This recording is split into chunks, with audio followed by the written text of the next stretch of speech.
A Dead Man's Flat. Part 1. The Spleen. The letter tears aimlessly under the full, blunt kitchen blade, one of the only furnishings or utensils in his empty apartment. The knife fails to cut the densest part of the edge. He'll just rip it. The boy casts aside the casing and unwraps the promise inside. A trembling elation stirs in his soul. The letter reads in sparse, heavy-printed, ugly red letters on black paper, "Congratulations. Your request has been accepted to work under the Delight Trademark Corporation. Under availability restrictions in regards to factories near Frontier in the state of Alaska, you will begin your employment at factory number 202563 on the first Monday of September 3023, 6:30 a.m. to 6:30 p.m." The breath escaped from his mouth as his eyes darted and glanced at each word, unable to truly take in the feat that had been accomplished. He was now to be the first person in this generation of his family to properly acquire work. This is big, bigger than he'd ever thought. Employment seldom comes to even the most qualified of candidates. With automation in the state it's in, the ratio of workers to consumers has exacerbated to heights that have increased as the decades passed. 1 to 50, they say now, which means that for whichever job a layman takes, there are about 50 others behind you that are just as qualified, as eager, and as deserving as you are. Coupled with the abolition of the minimum wage long since passed, the wages payable to any worker were up to the minimum willing to be accepted by hundreds of etiolated and desperate workers. Some believe their odds are set on a certain set of principles such as the grit of their skin, the calluses on their hands, their facial structure, and so they take measures to ensure these areas defining their body are calibrated to the desires of whichever algorithm chooses the lucky few. And they make sure to update their body's data in the spleen, the employment office, often so companies like Delight notice the dirt rubbed on their arms and their hands, the gruffness of their newly deformed facial features, and the resolve in their minds. Funnily enough, some believe their odds are dependent on the amount of money spent on product from a given employer, and so they cash and quickly spend their government unemployment checks and funnel their livelihood into the system, in hopes of the slight chance at receiving work and earning a truly livable wage. This, although not a bad idea on behalf of companies such as Delight, isn't actually how candidates are chosen, but rather through a completely randomized tally of names, with the only defining factor being a lack of impairments that affect the quality of one's ability to work. And so goes the obstreperous means of acquiring work. And here he had it done to him, and now he sat in a bus awaiting his final ride, of 3, to his first day at work in all 23 years of his life. He woke early this morning. He wanted to learn his route to a T, for it would be a long journey. The factory he was assigned to was over 100 blocks away and would take the better part of 2 hours to arrive there.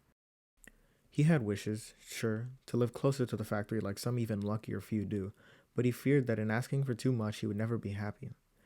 And so he sat still, and although his back ached from the incommodious downward-sloped seat, he was grateful to watch the scintillating lights from outside the foggy window flicker and dance and illuminate the bus through the smoky morning underbridges. Part 2. The Maw. After entering the gaping maw of the obsidian edifice, he was guided by a permanently affixed sign pointing new hires with the same grace of a witch's crooked finger towards a hazy intestinal door lit by a strange tangerine light. His range of motion constricted as he held his extraneous parts tight against his frame, hiding them from the cool, dripping, chimerical beasts of machinery, built of crudely welded mechanical limbs and supplemented by the oil-stained workmen. The wet heat evolves as he steps down the gritty concrete staircase.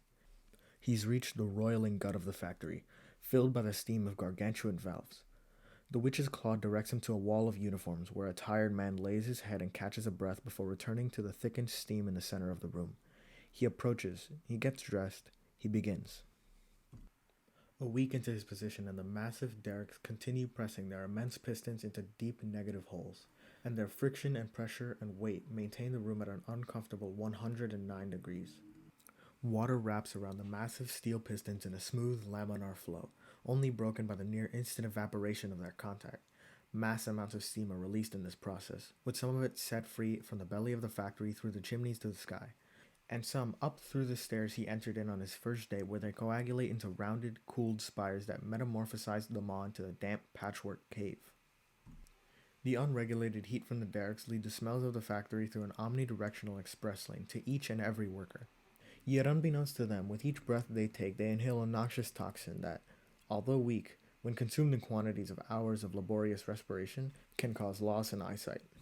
A steam valve, which infuriatingly adds to the nebulous environment, whistles with a gaseous release and invites through its harsh noise the release of the day shift workers and the invitation of the night shift once more, so they might work through the night. The valves wait for no man, reads a large sign over the small patch of resting space. The day shift is finally allowed its brief moment of respite, leaving some on the brink of collapse. He can now begin his journey back home, planting himself on the seat of the bus with such exhaustion that with a dense plastic a sleeping vagabond instead, their ribcage would crack under his slacked frame. And his eyes began to shut softly, and the lights of the bus dimmed, and the tender relief of his eyes reaching their calmest state brought him an ecstasy like no other.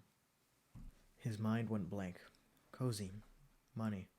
That's the end goal. It all feels worth it now. Yet quite soon after, he awoke again, and the night had passed without giving him the sensation of the passage of time. He had just slept. His eyes had just shut, and now his alarm was blaring from across his room. God, why? Yes, his body was rested, but his mind was just in the tangerine steam. He couldn't recall how he arrived home or switched from bus to bus. He had done it all in a perfunctory state of mind, and now he must do it again. And he forced himself to imagine a feeling, however false, of the passage of night, a grasp at the meekest semblance of comfort. Part 3. The Gut. I'd see you would really prefer to have no safety equipment on you right now? He asked a man whose face was half illuminated by the glowing vats surging below and beyond the rickety fences. No. And you know why? 'Cause I don't need that pussy-ass shit weighing me down. Pussy? What does that have to do with... God so help me, you ain't never gonna find me wrapped in iron like a goddamn pony with a saddle. I ain't making these other guys wait even a minute for my lumbering ass to haul myself over there like some bitch chain-wrapped ghost. He cut the boy off once more, and that was enough to solidify the boy's regret in bringing up the notion. The day prior, and right as the night shift concluded their long hours, an incredible accident took place. To set the crimson stage, a man of middle age whose arduous labor set his age forward no less than 20 years had begun his employment as a light months prior, and started noticing a lapse in his vision that slowly crystallized its way through his sight. It had grown slowly over the process of months, occasionally growing more noticeable as he struggled to admire a photo of his deceased wife. She had died from a venereal disease accrued through her employment as a sex worker, or more bluntly, as would fit the terrible odyssey of this couple's turmoil, a prostitute. His gaze had whitened over his pupil and had grown steadily worse, and although he accepted his illness, he feared more the lack of acceptance on behalf of the spleen. His post-employment decennial examination had been drawing near, and being caught with the labor-impairing illness would not be forgiven. His mind fogged, as did his eyes, with the strenuous fear of doom. He carried himself unsure. He crumbled under the sight of his eyes. He was breaking before no one. Under the hazed and humid conditions of the gut of the Delight Factory number 202563, parts had slowly begun to rot and wane. One such part was a railing separating the workers' walking area to the gargantuan steel pistons that shifted with a monstrous force. In his mental delirium, he had brought a wrongly sized bolt to one of the mechanical arms, and it had quickly scolded him and sent him with a sharp whir to find the correct piece. He had stopped to let the foot traffic on the great flooring of the steaming room clear, and to wipe the sweat off his dreadful brow. He leaned his weight to the parapet, and in his failing vision, he failed to notice the base of the sprockets were rotted to a rusted maroon spike, and the whole railing came tumbling down. In the brief moment the piston had risen, it had given way for him to smack the red-hot iron bottom. His clothes burned off his back, and his exposed flesh tortuously fused with the inverted conical brazen bull. Before he could truly comprehend his fate, his body was crushed by the thundering weight of the gargantuan steel nail. Man became mulch by the mindless will of his supposed mechanical co-worker. The old man knew his faltering eyesight would terminate him one day. Terminated, however, from his job, not his life. The nauseating sight brought the boy to question the state of the gut, and directed his eyes towards every rotting surface, tight space, and awkward hall. He became wary of his light and free, yet unprotected clothing, the strange tingle on his lungs from the steamed air, the warped sheet metal walls. And when he sought comfort in a unified belief, he was shut down with a response he deemed strange, but failed to notice the ignorance and toxic masculinity peddled by carefully placed advertisements behind it. And thus, when the old man's parts had been ground by the unwavering spike, and his innards squeezed out along the side, the company quickly replaced them at no cost. In fact, that week's wages went into the nose of a crack-addicted hooker in the penthouse of Delight's headquarters. The old man's name and serial number were wiped from the system that very night, and he was lost in obscurity, as had so many before him been. Part 4. The Cell. The white noise of the shaking bus had sometimes assisted the boy's slumber, yet today it had a different effect. His usual route had been scheduled to arrive an hour and a half late. An hour and a half he did not have, for the next morning would be just as painful as today's. He needed to sleep. A replacement bus under a different corporation charged them a slight outsider's fee that they charged to each non-member who boarded their bus. He had no choice but to pay. This company themed their buses yellow, a kind addition to those on the morning route, but to his tired eyes the sunflower chairs were a childish insult. The dense, smooth chairs had been designed by a man with a crooked neck, he thought, for they were all slanted the slightest bit downwards, and adding on the heavy rocking of the vehicle itself, he could not find more than a second of comfort without adapting himself to the slipping behind. In his constant, sleepless adjustment, he found himself glancing at a shameless woman in a sheer, exposed outfit, who, sitting obliquely and a bit of a ways away, kept staring into her own eyes in different angles through a small handheld makeup mirror. Her sheer, lacy shirt wrapped tightly around her chest, displaying her bare chest like a walking self-advertisement. She wore tight, concise denim shorts with a false button open in the front and a pink cropped leather jacket. Likely a prostitute, he thought. As a child, he thought it lucky to be born with a trade like those gifted with beauty were, and although he never had the chance to indulge in one of them, the thought had regularly crossed his mind.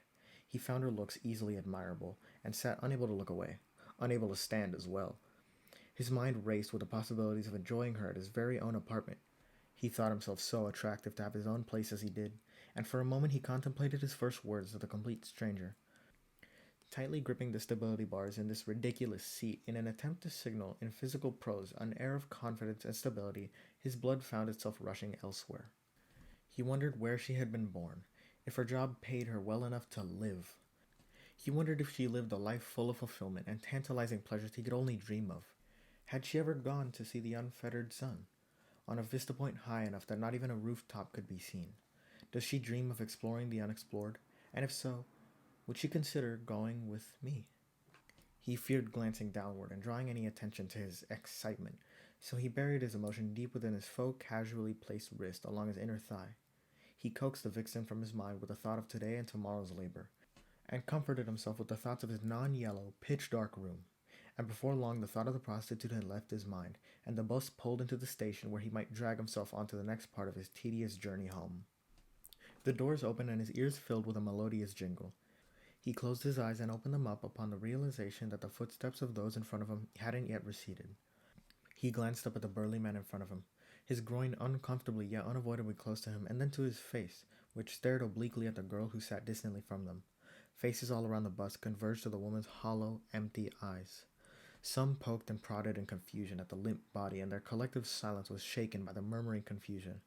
Some spoke to her lightly, inviting her to join the waking world once more, and some disgusting few, took the opportunity of confusion to poke and grope and graze the woman's clothing, and her serpentine windpipe, and her white powdered top lip that he had only just noticed, and her unconscious breasts. Before long, the police had ordered all from the bus off and carried the body on a stretcher. The boy imagined how the woman's smile would never again grace the earth, her dentures to be ripped off from her mouth, along with her coke-stained teeth, so her body may be burned in a hellish furnace. Her radiance shone through even past the dirty genitals of dirtier men in her degrading work. As he sat shivering and unable to carry breath in his body, his mind imagined hundreds of dreamlike lives of the woman, and in each and every one of them he missed her dearly. But that lamentation was cut short by the incessant mandates of the body collector. 1 hour later, he stood in his doormat, bluntly aiming in his pockets for his keys. Pitch darkness is featured now in all the boy's walking, zombie-like daydreams. Blissful darkness. Blissful silence fought valiantly to be first on the boy's list of priorities. He stifled his sickened soul that yearned to silently cry for the chance to be ameliorated through sleep. He tossed the door open, and with a deep breath that slowly turned into a wincing horror, the tiny whir of neon pumping through fluorescent lights eclipsed him in the wake of the sheer brightness of a 3-meter wide advertisement blaring through his window. Housing being the problem that it is, an extremely high percentage of the population have no choice but to wait upon the death of a relative to acquire private living. With the population so completely out of control, the chances of acquiring a home are indistinguishable from zero for a layman, and only reasonably available to those who were born into some semblance of power. Much in this world is passed down. Homes, cars, jobs, and so truly, if you were born into a stockless, homeless family, you knew your fate from birth. Many men spent their days preying on or planning elaborate deaths for their wealthier family members, and in truly vindictive interfamiliar civil war, some have found themselves with their blade driven silently into the chest of their great aunt, only to find a will bereft of their name and their riches. Yet the boy found himself in possession of his apartment through entirely legal means. It was an inconvenient hundreds of blocks from his work. It stood shrouded from the eastward rising sun, yet he was luckier than most can imagine to be. Today, however, while he completed his hours at his strenuous job under the Delight Corporation, the window in his room, which had previously stared into the side of a neighboring tenement complex, now stares at a large glowing sign advertising sunscreen. The sun featured a sun-cooked caricature of a man claiming one must buy Solzapam, or you'll be a dead man. He wanted to search somewhere, anywhere online to find a number for the company and get this disgusting eyesore out of his field of view, but he was too tired. He taped his curtains to the edges of the peeling plaster walls and tried his best to call it a night. The glowing persisted, but he had no other choice. He resolved to try the number again in the morning, and perhaps, once his next paycheck came in, he could take a day off and deal with these problems around the house. He fell asleep with his head buried in a pillow and the distant murmuring of an audible advertisement. Part 5. The lung. Do headaches have a correlation with blurring of the vision? Fatigue? Probably both, he thought. His right heel uncomfortably grazes the tip of his left foot with each step of his calculated stumble through the winding, secured pathways of the lung, a supermassive and heavily guarded complex. In its endless white walls and accented metal rails, hundreds of millions of dollars constantly shift between a few other lungs across the nation. Hundreds of guards across the inexorably large complex stand watch, armed with rifles for the security and protection of public and national funds. Growing agitation among the winding path of tired and eager laborers is stifled by the infrequent cock and gesture of the aforementioned guns. Finally passing the final winding bronchiole, a glimmer of joy grows on the faces of the lucky few just up ahead of the boy. An excited shoulder tap from a neighbor and an ape-like point towards the glass-encased machine briefly rid the boy's mind of the long, long wait. Knew it. Knew it'd be right here. Predicted about 2 turns ago, I sure did. The hunchback man told the boy, his crooked finger pointing aimlessly at this point. His intonation was quick and exasperated. The boy noticed his strange attempt at conversation, yet said nothing. Exhaustion ripped away any tolerance for small talk. What are you in here for? The man cut himself off. Ha ha, He laughed. me? Oh, how kind of you. Ha ha. Nah, I'm just kidding. I do construction, I sure do. Metal work, the boy flatly expressed. Sleep bug got you, didn't it? Red baggy eyes make a man cry, as they say. God knows we're all dying for some extra nap time. Yeah, we do. The boy became silently invigorated as his placement closed in on the machine. And then he was there. And quite simply, the machine scanned his face and read his name aloud in its monotone voice that seemed to go up in intonation at every detail past its scripted recording. In large letters, the machine indicated his balance, which the boy quickly covered from prying eyes with his body. The machine spit out his receipt with a tone somehow less monotone than the automated voice. The receipt fell into the plexiglass chamber, which was promptly unlocked. He squinted hard at the receipt and began to fear his waning vision, but chalked it up to the steadily growing headache and vowed to stop by a convenience store for some water and pain pills. "What's yours, kid?" the crooked man who had apparently caught up to him asked. "$150. Not much, I know," he nervously thought, afraid to appear disappointed in front of the intimidating guards. Not bad. And so he went along his way across the vast and open landscape, yet turned promptly upon the sound of a violent shout. Along the same retreating path he took, other men had followed, as had he to those in front of him, and all the men stood staring at a man smashing his fist against the plexiglass. The man furiously threw his bare-knuckled, callous fist against the shielded machine until his knuckles began to break, and the adrenaline kept his mind numbed as he hit faster and faster. Knuckle blood smeared onto the clear plexiglass with more and more blows, and the blood gave way to skin and more blood. He screamed with a fury made from a mix of desperation, an incomprehensible yearning for escape, and just plain rage. "Halved!" the man shouted, too angry to even form a coherent slur. The guards raised their guns, shouting their memorized scripts, yet the man ignored them, for he hadn't yet gotten what he needed out, and there still remained an unrelenting anger behind his now mangled fists. Close your eyes, kid, if you feel like catching sleep tonight, the hunchback man said to him, his eyes pressed to the scene in morbid curiosity. May death find his soul quick. The boy swallowed fearfully.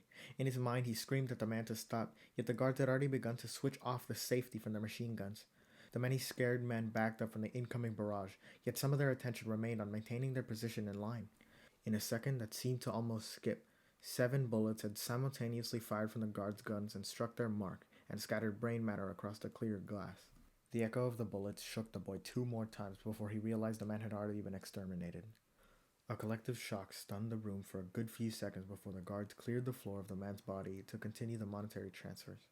As they wiped the blood with latex gloves from the glass onto the floor, it became apparent to the boy why the machine had been encased in bulletproof glass. Ineptitude invades the workforce as each year passes. For the foreman position, coupled with any position higher than that of the typical laborer with a base level of expertise, had been removed long ago. Campaigns run by the media on behalf of major conglomerates push for the distaste and authority we see today. They called it inhumane for one man to answer to another, and they preyed upon and dramatized and sensationalized the negative experiences with unruly managers, which, coupled with the logical demands given to the managerial class by said major conglomerates, and eventually passed on to the lowly laborers, the entire public perception towards the issue was willing to accept a new take on the matter. And so when artificially intelligent replacements slowly rolled into the workforce and liberated humanity from answering to one another, the proletariats gladly accepted their new commanders' cold titanium housings with open arms. On the surface today, the situation hasn't changed since that uprising. However, under the skyscrapers that obscure the sun, you would find a strange new infection that was welcomed into the system all our leaders run on. And just the same as how we welcomed these viruses into our lives, they turned on us over a slow and painful period. Questions raised about the efficacy of these robotic coworkers were lost over the generations as the conglomerate's patient program twisted the response time, response specificity, and respect factor inside these machines. In ridding the workforce of the tormenting, sanctimonious leaders who brought much immediate pain, we lost the safeguard of humanity in our leaders. However small it may have been, now is an impossible dream. Today, soulless, remorseless machines prick and prod, whir and hiss at the working class without further thought than the completion of a program. After a brief few minutes, the boy had finally found the number he desired among a phone number database. Delight Company, trademark. Alaska-based company shaping the world you see around you, one hammer strike at a time. 8-907-555-1984. He dialed the number and was met with an answering machine who brought him to a few different options. He clicked 4 for product placement and advertisement inquiries. The machine on the other end of the line wound for a brief moment before inviting the boy to their website for all his business inquiries. Before he could ask a further question, the answering machine said goodbye and hung up the call. He set the phone down in annoyance and called again. Number 3. He meandered around his apartment until he leaned on the kitchen counter, and then his chair. The robotic machine took him to a similar set of steps as he sat in his chair, yet his anger spiked when the machine again abruptly hung up. Please refer to our website for any CDC inquiries. Number 2. He noticed the time and grew agitated. A deep tremble surfaced in his skin and brought him out of the chair. He paced around his room, hoping to resolve the issue before his shift. He had awoken early this morning, which was aided by the presence of the problem himself, as the scintillating advertisement berating his window had driven him to gather little rest. His threadbare curtains left sparse streaks and gaps of light that invaded his room like an insomniac plague. His eyes glanced back and forth between the gaps of light until he heard a distinct click. Number 1. He quickly inputted the corresponding number to reach the end of this meaningless service line. He waited for a brief pause. Please refer to our... Click. His fists clenched his phone tightly as he turned to the floor in exhaustion. The clock ticked and talked as time melted away. Sleep was all he wanted. He abandoned any attempts at speaking to a person and secluded himself to their godforsaken website. Flashing colors and preposterous lineups of products overflowed the page. He scrolled up and down to find some mention, however brief, of an advertising or complaint line. After a minute, he happened upon another phone number which claimed to be an advertising line. Yet upon dialing it, he was presented with a useless blabber of deals he was so dreadfully missing out on. He found a strange page with the same options as the phone line, presented in website format. He clicked on the tiles until reaching option 4, advertising. Inside the block was a multiple page-long agreement as unreadable as the website's terms of service. He did his best attempt to read, and then glance, and sparsely read until he couldn't anymore. Useless information, he thought. Finally, at the bottom of the Technicolor page, he saw a glimpse of hope and a complaint link. He clicked it and entered their overbearing demands of his information and detailed the situation. He demanded they remove the sign with what little power he had and signed off his pathetic plea with a bitter and shallow threat to remove the sign himself. Submitting the email, he closed his computer and sped off to work with some hope of a peaceful resolution coming. In his naive mind, the corporations above him had some semblance of humanity left. In his mind, his complaint would be printed and slid into the basket of a scrupulous worker who read through each and every one. In all truth, the closest vision one could imagine to the care and respect taken with each complaint would be a page, fresh from the printer, slipping directly into the flat mouth of a shredder or fiery inferno. That complaint page exists only to give the idea of control in a world without control, and it had done its job. Part 6. Apoptosis. The boy lies in his twin bed, unable to sleep, yearning for the arms of his mother. He speaks to her every now and then, yet what he feels he needs is her caressing touch. He yearns to complain to her, yet he dreads her reaction to any show of distaste for the apartment he inherited. He fears his words could be misconstrued as unappreciation, for his position is incredibly blessed to the eyes of many. He has begun to envy the vagabond, a man without home. The home, or more rather, the property, he theorizes, can become an inexorable burden. The droning fear that certain distasteful figures in the darkness waylay behind him for a certain moment to attack and steal his belongings at rhythm of his life keep him awake at night. The lowly vagabond has no home, and thus no attachments. They may lie cold and homeless in some poor alleyway, their makeshift shantytown may suffer from the leaking drops of windows above, yet they live no more than a short walk from their work. While they may be kicked out at any moment by floods of armed police forces, they live free of charge. And then there's the dreadful advertisement. Oh god, the advertisement. Some horrible thing has twisted or molested the wretched thing because now it resonates a suffering vibration. It ticks so bothersome in the stillness of the night. He cannot sleep.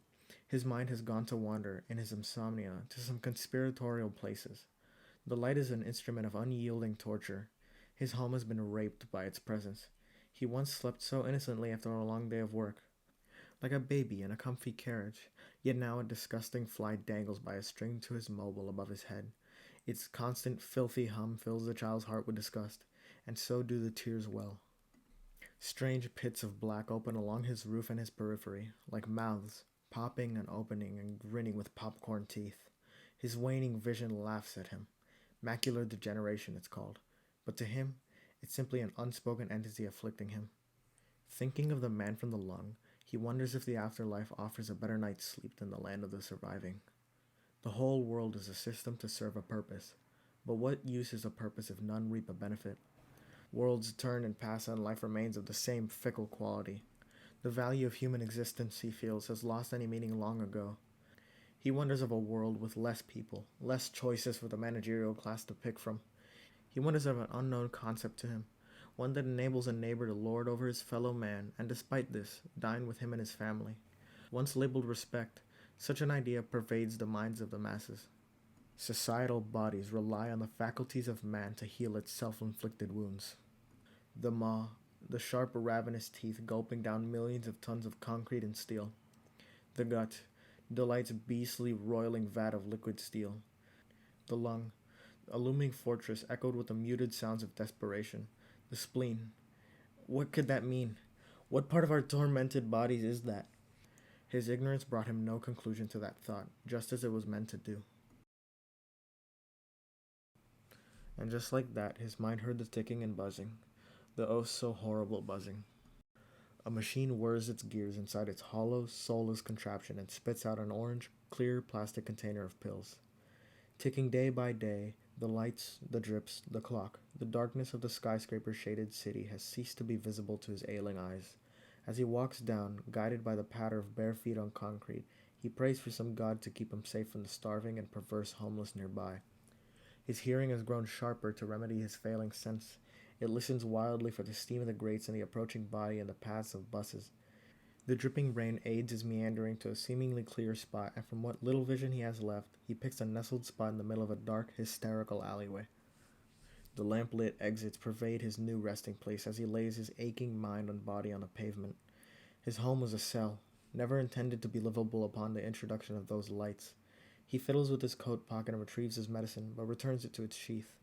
He listens intently to the surrounding ambiance. Nearby footsteps of hard hats come and go.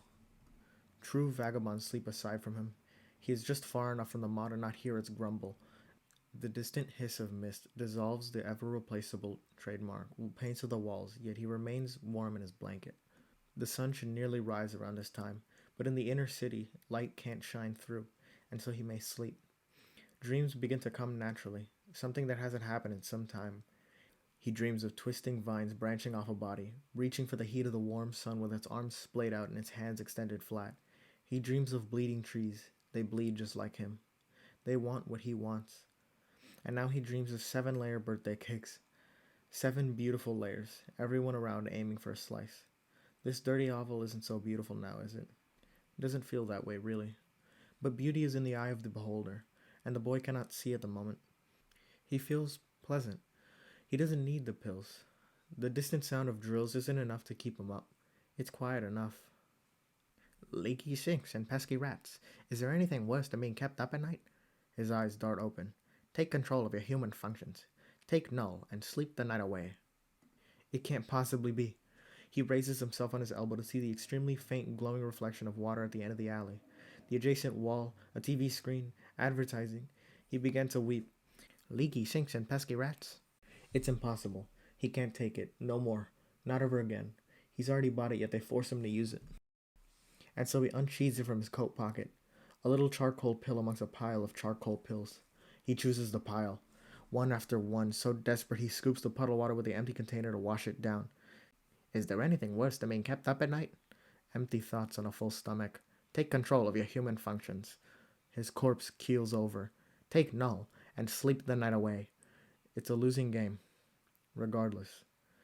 Whether at work or at home or in the street, every man must pay for the crime of living.